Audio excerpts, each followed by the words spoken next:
dejado de tener contacto con territorio desde distintos ámbitos. El Partido Socialdemócrata, que fue extinto, como comentaba yo, en 2009, que me tocó presidir, quiero decir, se extinguió por la votación nacional. En la ciudad tuvimos un resultado extraordinario, nos fue muy bien, y eso no fue un trabajo nada más de campaña, fue un trabajo desde la formación, desde la fundación y desde el desarrollo del partido, y ese trabajo se hizo en la calle. Y ahí sí, pues no había redes como las que hoy tenemos en el PRD y que tenemos que transformar a redes de militantes, porque hoy no lo son. Así que, pues desde luego que he trabajado desde el espacio de la militancia, y no solo lo he hecho para campañas políticas, sino también para causas, porque cuando sacamos, por ejemplo, y aquí está Lolkin, que no me dejará mentir, el matrimonio igualitario, porque hoy se dice con mucha facilidad el tema de matrimonio igualitario, y alguien manda por ahí un gobernador una iniciativa de matrimonio igualitario y salen 3 notitas. Cuando nosotros lo planteamos, el propio PRD, había compañeros dentro del PRD que decían, oye, no, espérate, no, ¿cómo? Y la ciudad estaba vuelta de cabeza. David, y el país… muchísimas gracias. Tenemos un minuto para contestar a estas preguntas. Kenji, ¿quieres?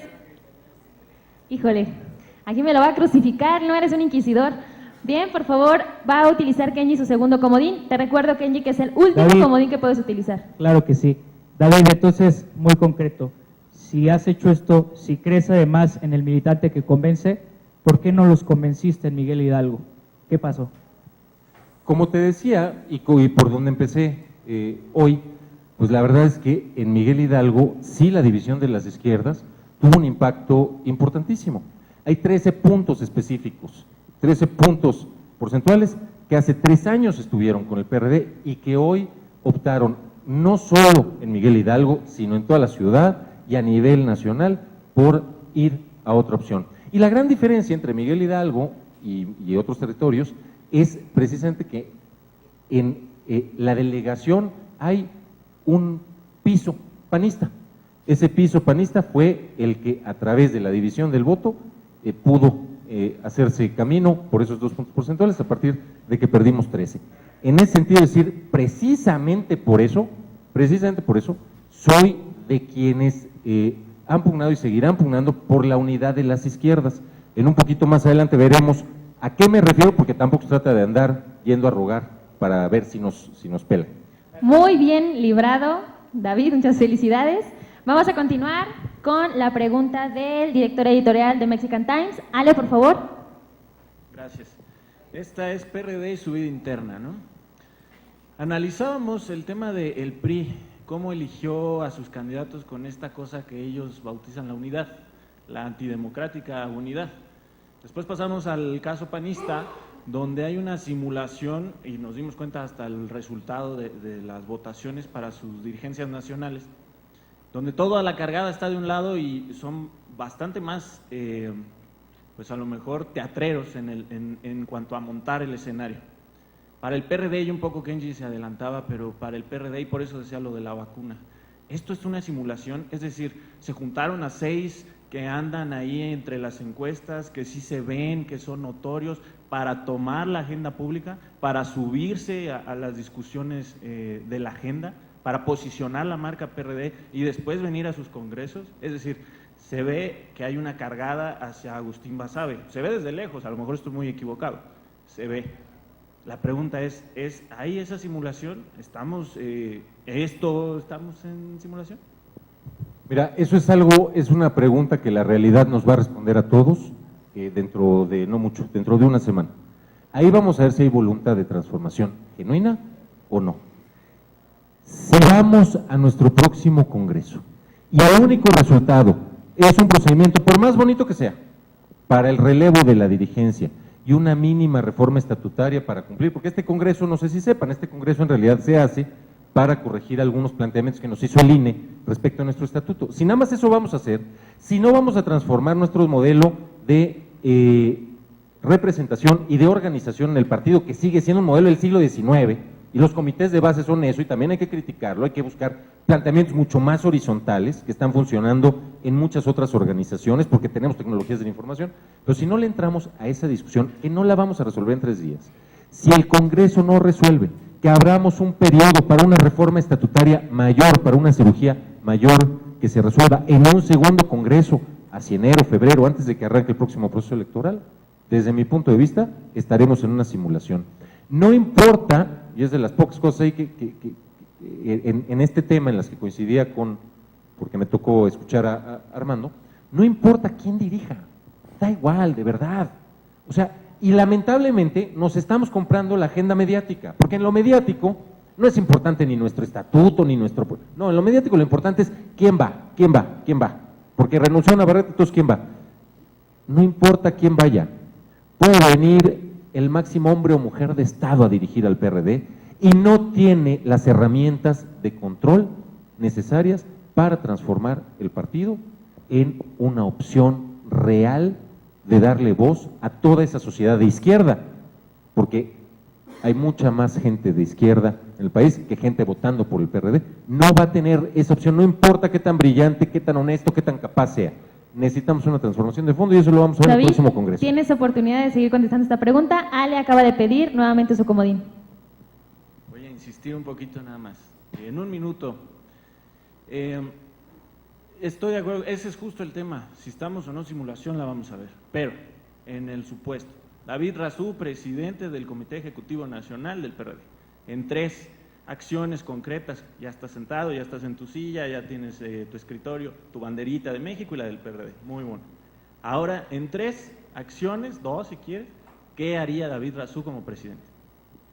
4 temas muy claros que serían un planteamiento necesario. Primero, nuevo modelo de organización y de representación al interior del partido, es decir, que el mecanismo de toma de decisiones entre el afiliado, el militante y el órgano de dirección sea un mecanismo nuevo a través de una composición mixta, incluso en modelo parlamentario, que permita garantizar que sí se está tomando en cuenta la voluntad tanto de la sociedad como de el afiliado y el militante. Compromiso absoluto con las mejores prácticas. ¿A qué me refiero? Pues a que el partido tiene que ser un ejemplo de honestidad, un ejemplo de transparencia, monitoreo de los gobiernos emanados del partido. Con un partido, insisto, poderoso, no podemos permitir como PRD que nuestros legisladores anden por ahí proponiendo barbaridades, o que, es que este es de uno, ¿verdad? Es de un minuto, bueno, así es. Hay que denunciarlo y hay que hacerlo público, y finalmente formación, mucha formación de nuevos afiliados y militantes. Muchas gracias, David. Ahora prepara nuevamente la artillería pesada. Kenji, por favor, tu pregunta. David, te vi muy entusiasta en la mesa de principios, tú y como 20 personas más en el último Congreso Nacional del PRD. Y tú mismo lo decías, que también no es una cuestión de voluntad política, sino de mecanismos concretos. ¿Crees de verdad que es importante discutir conceptos abstractos y cartas de buenas intenciones cuando los gobiernos locales del PRD han dado muestra de una terrible corrupción y malos gobiernos? Específicamente, ¿qué mecanismos tendríamos que implementar para acabar con la corrupción en casa? Muy bien. Bueno, primero, lo de la mesa de principios, en efecto, es muy lamentable. No sé si todos aquí o quienes están viendo esto, pues hayan asistido a un congreso del PRD. Se divide en distintas mesas y por un lado está principios, está programa, línea política, estatuto. La mesa de principios siempre está vacía, ¿no? Todas las demás, o varias de las demás, se apernan. A mí sí me parece que es muy importante, por eso he participado y voy a seguir participando en esas mesas, porque precisamente desde ahí es donde ponemos y establecemos el derrotero de partido que queremos ser, y desde mi punto de vista es la carta de navegación que se le va a presentar a la sociedad para representarla. Entonces, si no estamos pendientes de eso, pues francamente estamos en una lucha del poder por el poder que es absurda y que no va a convertir al PRD ni a ningún partido en un elemento o una herramienta real de una transformación de un país que está en una situación económicamente, incluso respecto a desigualdad, similar a los años 80, ¿no?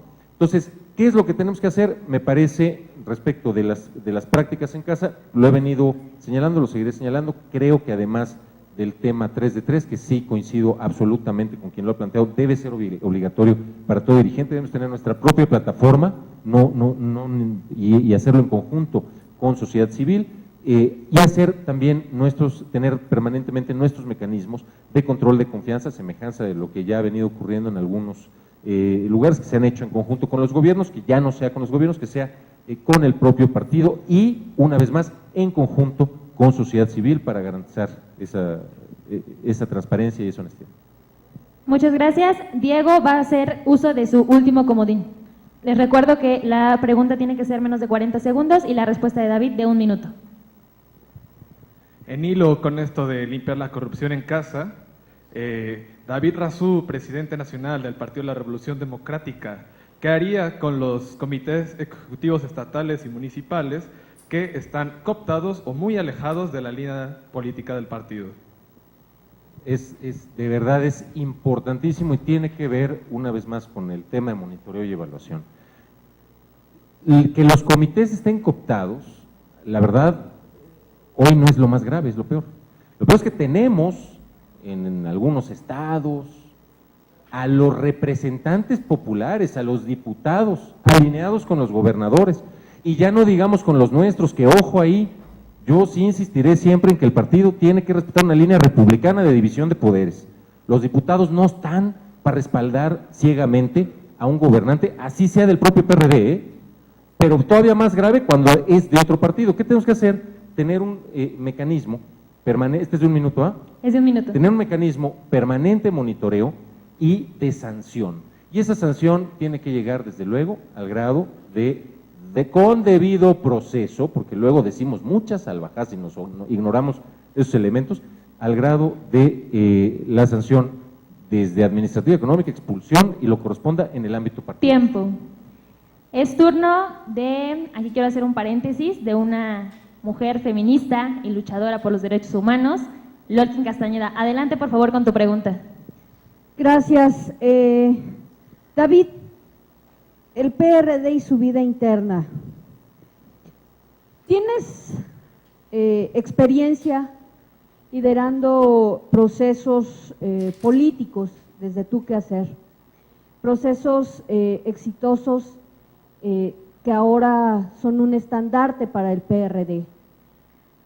Incluso a pesar de las negativas y del conservadurismo que hubo en el PRD. La pregunta es, ¿cuál ha sido de estos procesos el más exitoso que has dado como político y por qué esa es una oportunidad para dirigir el PRD? Bueno, sin duda, en términos de los procesos en los que me ha tocado participar, el más enriquecedor y el que me parece que ha generado además la mayor transformación de aquellos en los que yo he participado fue matrimonio igualitario. Decía yo hace un momento, y desde luego estoy convencido, que en 2009, cuando planteamos matrimonio igualitario, las condiciones eran radicalmente adversas. Hubo incluso sociedad civil, o bueno, algunos representantes o autorrepresentantes de sociedad civil de la propia comunidad LGBT que se oponían. No, porque entonces van a venir las reformas y las contrarreformas. Sí, vinieron muchas reformas, todas han sido a favor, gracias a que además se hizo una reforma sólida que permitió que la Suprema Corte de Justicia la respaldara en todo sentido, y esa resolución de 2010 ha permitido hoy un efecto dominó que está avanzando a nivel nacional y en todo el país. Me parece que es una oportunidad, más allá de si es para dirigir o no dirigir, pero sí me parece que es una experiencia de aprendizaje, porque ¿qué hicimos?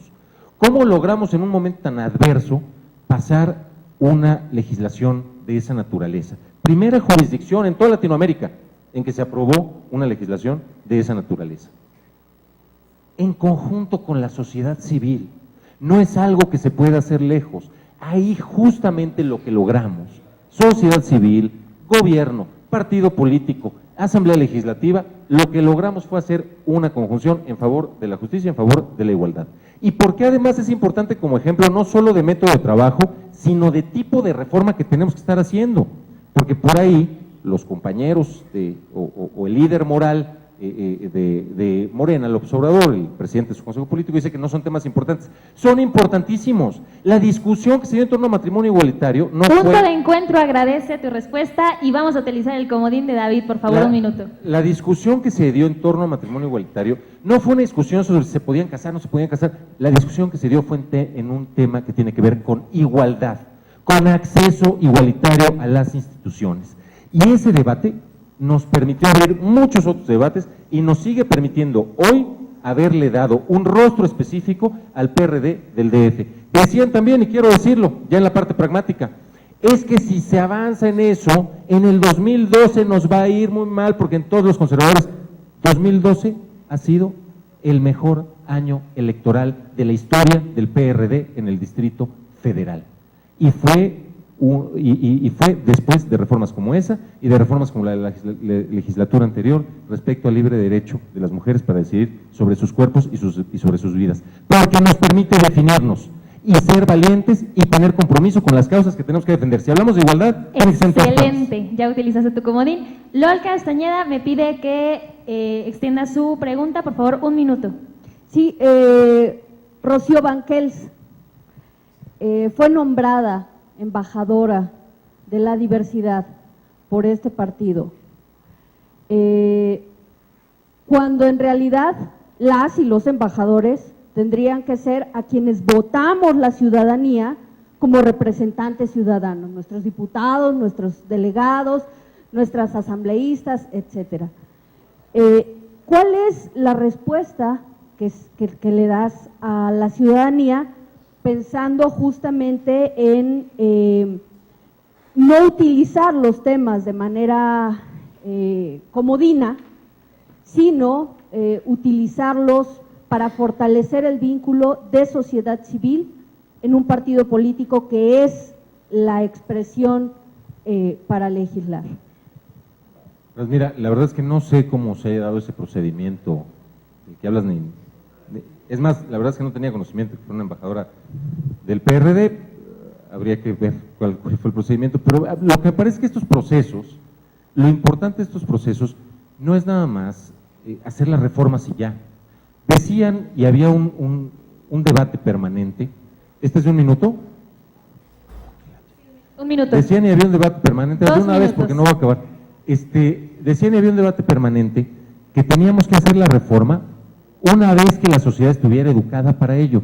Y yo siempre me preguntaré, ¿y cómo vamos a educar a la sociedad? O sea, vamos a hacer 20,000 campañas, ¿no? Que además en esas campañas, pues desde luego hay seres humanos, personas, que se quedan con los dedos en la puerta, porque se empieza a cuestionar su derecho o no derecho al acceso a instituciones y su derecho incluso a desarrollarse plenamente.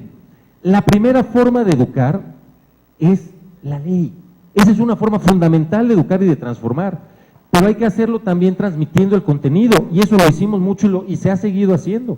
Y esa transmisión de contenido sí me parece que tiene que ser con una batería de vocerías y con una vinculación permanente con sociedad civil que permita que permee la razón que hay detrás de un cambio estructural tan relevante como ese y como muchos otros que tenemos pendientes, y permite generar un vínculo mucho más sólido para la transformación, porque el problema es que transformar en contra de las tradiciones necesita de mucho trabajo y de mucha vinculación con la sociedad, pues las tradiciones, muchas, son precisamente los elementos retardatarios del cambio en las sociedades. Muy bien, muchas gracias, David. Pues esquivando y deteniendo los cuchillazos, ahí vamos. Un fuerte aplauso, por favor, para David, que ya pasó el tercer round. Bien, vamos a continuar con el 4º round. Este es el PRD en la dinámica nacional, alternativa política y gobierno. Les recuerdo que estamos en vivo por Periscope, gracias a Mexican Times. También a través de PRDDF pueden seguir la transmisión en vivo. Pueden hacer sus preguntas también vía redes sociales para que se las podamos hacer en la siguiente fase de este panel. Vamos a seguir con Kenji. Por favor, tu pregunta para David. David, qué bueno que estabas hablando de los matrimonios igualitarios. No estamos en contra, por supuesto, de los matrimonios igualitarios, ni mucho menos, pero incluso tú mismo decías que había una parte del sector de la comunidad que no estaba de acuerdo con eso. Yo me pregunto, ¿no les preguntaste? Yo entiendo que tú eres heterosexual, ¿no? Pero veámoslo así, hay muertes, están siendo asesinados por crímenes de odio, no tienen acceso a servicios, según muchas encuestas en las que ellos mismos y ellas mismas dicen que padecen la discriminación en la vida cotidiana, y tú les das matrimonios. Las cifras, inclusive no solo en México, sino en el mundo de los países que han legalizado el matrimonio, son bajas. En el caso del Distrito Federal, si no me equivoco, no rebasan ni las 1,000 personas que se han matrimoniado.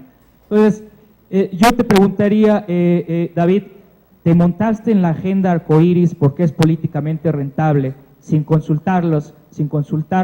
¿No crees que tendríamos que haber trabajado en pavimentar mejor una serie de derechos que no tienen acceso? Y después preguntarles si lo que querían era la foto de la familia ahí en la sala con la van y todo esto. Gracias, David.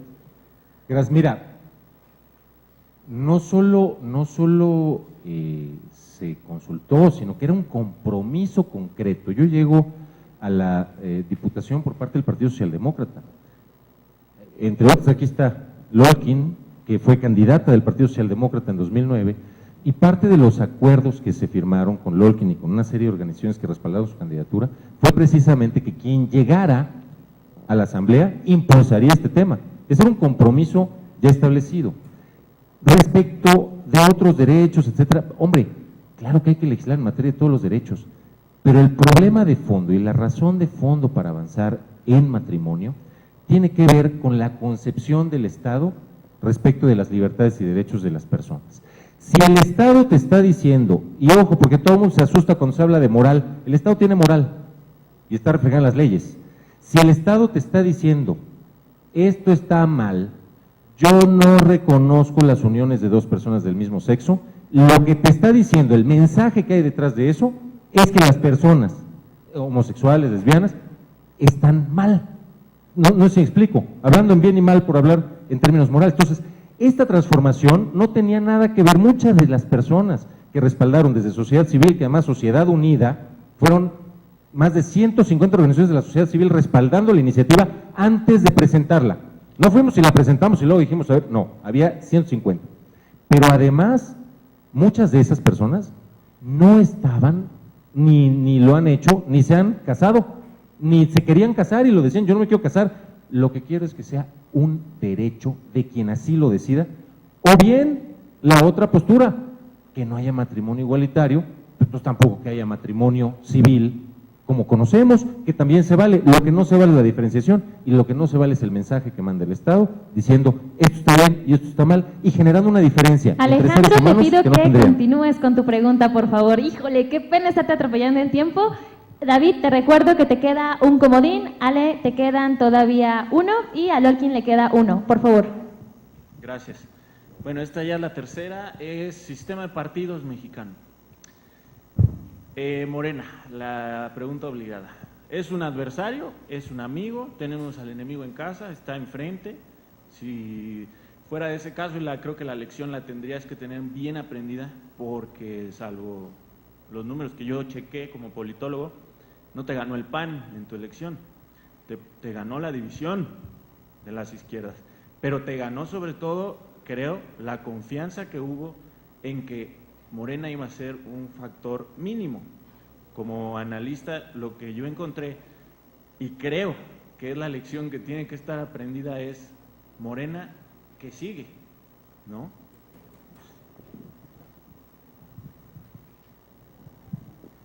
Voy a aprovechar para hablar del tema general de alianzas con este asunto. Miren, yo sí tengo una oposición muy clara a las alianzas con la línea programática diversa, la del PRD, particularmente con los partidos que no son de izquierda. Me parece a mí que eso tenía sentido cuando había elecciones de Estado y cuando no había otra forma. Pero ahora esto de sacar al PRI y vamos a juntarnos todos contra... Perdón, pero el PAN y el PRI, para un servidor, han demostrado ser parte exactamente del mismo sistema y lo peor es que nosotros estamos a nada, en la visión de muchos ciudadanos, ya nos ven ahí mismo también. Entonces, nosotros tenemos que diferenciarnos de eso. Para mí sacar al PRI para meter al PAN es intrascendente. Que a mí me digan, hay que sacar a Mario Marín, así como dicen ahorita que hay que sacar a los sátrapas y no sé qué. Sí, y por eso nos vamos a aliar con Moreno Valle. Y vamos a dar un gobernador como Moreno Valle. Me parece lamentabilísimo. Nos desdibujamos, nos perdemos, nos borramos. Dejamos de ser un partido que esté representando realmente a ese espacio que tiene que combatir y transformar al sistema. ¿Qué hacemos con las izquierdas? ¿Qué hacemos con una izquierda que además, pues hay que decirlo con claridad, nos hace el feo, ¿no? Porque pues ha habido 2, 3 ahí intentonas de varios camaradas que han planteado, oye, vamos a acercarnos, no, la mafia del poder tal. entiendo la estrategia. Entonces, entendamos también la estrategia de Morena y no nos hagamos patos. Lo que está haciendo Andrés Manuel, ¿no? Porque es Andrés Manuel quien toma las definiciones, es abaratarle el costo al PRD de aquí al 2018, para que entonces te deje una alianza con un partido que le salga más barato. ¿Qué tenemos que hacer nosotros? Morena puede ser un aliado programático y ahorita es un adversario electoral. Tenemos que definirnos, ser muy claros de cara a nuestro electorado, fortalecernos con un programa viable y sobre todo generando ese espacio, insisto, de transformación en conjunto con el movimiento social, que lo podemos hacer a partir de este Congreso, no con el Congreso, y lo voy a repetir 1000 veces, que ahí abramos un proceso de consulta, de diálogo, no solo con militancia y afiliados, sino con todos los movimientos sociales. Alejandro acaba de hacer uso de su comodín. Adelante, Alejandro. Muchas gracias. Sí, justamente, y ese es el tema, Morena es un partido de una persona, desde donde yo lo veo. En ese caso,